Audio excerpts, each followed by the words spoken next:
নিয়ে 6টা অপারেশন হয়েছে। তারপর ডাক্তার বলতে পারে না আমার পাটা রাখতে পারবে কি রাখতে পারবে না। প্রায় 2 লক্ষ টাকা খরচ হয়েছে। আমার বাবা বর্গা চাষি, অনেক আশা নিয়ে লেখাপড়া করা হয়েছে আমাকে। আমি টিউশনি করে দিচ্ছি, খরচটা মোটামুটি চালানোর চেষ্টা করি। এখন তো সব শেষ, আর 2-3 মাস ছিল বেরিয়ে যেতাম।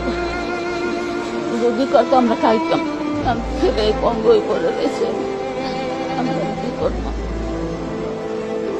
এখন কি করবে? ভবিষ্যতের চিন্তা করলে তো আর মানে বেঁচে থাকতে ইচ্ছা করে না। 10 থেকে 15 দিন হবে আমি ফর্ম ফিল আপ করে আসছি। আগস্টের শেষে ইয়ার ফাইনাল এক্সাম, আমি জানি না এখান থেকে বের হতে পারবো কিনা।